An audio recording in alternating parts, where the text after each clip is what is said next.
diz algo muito profundo sobre um país. Um país que nutre os seus jovens é um país que sabe o que é importante. Eu assumi o poder e me perguntaram quais são as minhas prioridades. Eu disse, são 3, educação, educação e educação. Fizemos melhorias, ainda temos grandes desafios,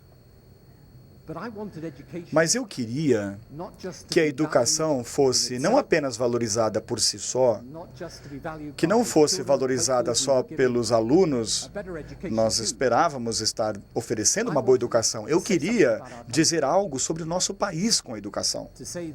Dizer que nós somos um país que, nesse mundo mutante, interdependente, nós temos que estar abertos e nós temos que estar preparados a educar os nossos filhos de acordo com essa mudança. Eu sempre pensei na educação não apenas como uma política, mas como uma visão e como um símbolo de um tipo diferente de Grã-Bretanha trabalhando num mundo diferente. Eu tenho certeza que os desafios aqui no Brasil podem ser muito maiores do que os desafios que eu enfrentei, mas eu acho que muitas das lições e muitos dos princípios ainda se aplicam aqui. E nenhum país que queira ter sucesso hoje pode ter sucesso a menos que coloque a educação no topo da sua agenda de prioridades. Portanto, eu gostaria de concluir dizendo o seguinte.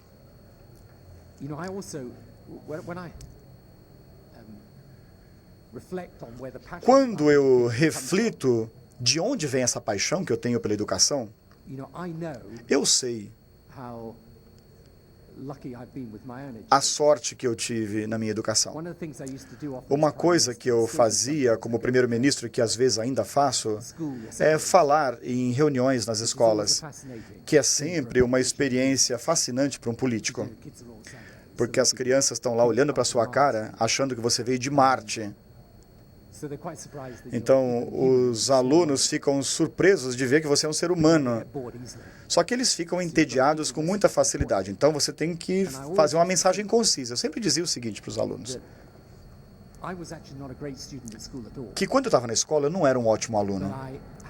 Só que eu tinha a vantagem de ter ótimos professores. E eu tive sorte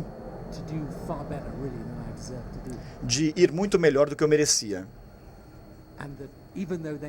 E, embora eles possam achar que os professores são chatos e que as matérias são inúteis, eu contava uma historinha sobre os meus exames de ciência. Quando eu fiz o teste de física na escola, o professor disse que nunca tinha visto uma prova tão ruim nos 25 anos. Eu não entendia física, fazer o quê? Eu não entendia física. Não ficava na minha cabeça. Eu me arrependi disso para o resto da vida. E eu sei por que eu não me concentrava, por que eu não achava a física importante. E quando você diz que você foi reprovado no teste, você fala, bom, ele é primeiro-ministro, né? A gente pode ter esperança. Eu sei o que a educação fez para mim. Eu sei que eu nunca teria atingido o que eu atingi sem educação. E, basicamente, continuo acreditando, mesmo depois de 10 anos como primeiro-ministro, com várias questões que eu tive que debater, eu tive a sorte suficiente de ter essa educação. E é o nosso dever oferecer essa oportunidade aos outros. Obrigado.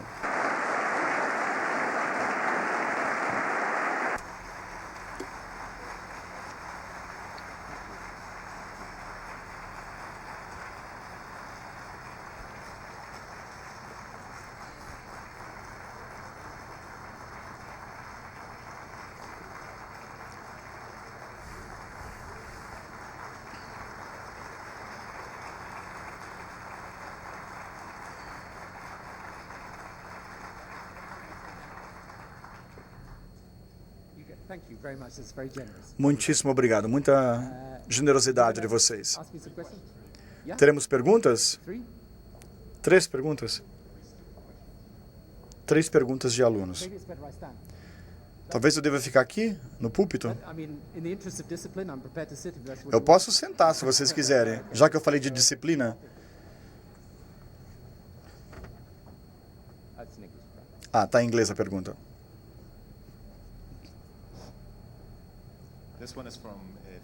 Essa vem do Felipe Martim. A pergunta é: o Brasil tem uma boa perspectiva de crescimento econômico para o próximo ano. Entretanto, essa taxa pode ser reduzida por vários fatores, inclusive escassez de mão de obra capacitada. Na sua opinião, como que as universidades têm que se apresentar estrategicamente para manter essa taxa de crescimento sem abrir mão do treinamento vocacional juntamente com as perspectivas globais? Eu acho que você precisa de um equilíbrio das duas coisas. Eu diria que no Reino Unido, eu nunca senti que nós acertamos na parte vocacional. Logo antes do final do meu mandato, nós começamos um sistema de uma parceria muito mais estreita entre a comunidade empresarial e as habilidades vocacionais. Ao mesmo tempo, eu acho que a educação não tem só a ver com aprender uma profissão, é algo muito mais amplo do que isso. Eu acho que nós precisamos de um equilíbrio. Eu acho que dá para encontrar esse equilíbrio. Mas eu acredito piamente que nós precisamos superar essa ideia de que o setor privado e público moram em espaços totalmente diferentes. Não, existe muita sinergia que pode resultar disso, sobretudo na educação vocacional, mesmo no sentido mais amplo da educação.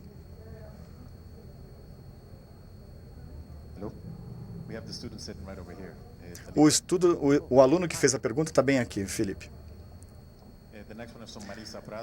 A próxima pergunta é da Marisa Prado. A pergunta é: qual seria a contribuição da educação no novo cenário brasileiro para melhorarmos as capacidades, a conciliação do desenvolvimento econômico sustentável com a fragilidade dos recursos naturais e a fragilidade social? Os alunos estão mais inteligentes hoje, viu? Muito mais do que na minha época. Desculpa, eu fugi um pouquinho do assunto. Quando eu era aluno, isso na década de 70, era a época dos Rolling Stones. Meu cabelo era até aqui. Infelizmente, ainda tem fotos por aí de mim na época. E sempre que os meus filhos estão me dando problema, e eu estou dando uma dura neles, eles puxam essas fotos e falam: olha, por pior que a gente tenha se comportado, a gente nunca vai ficar do jeito que você era.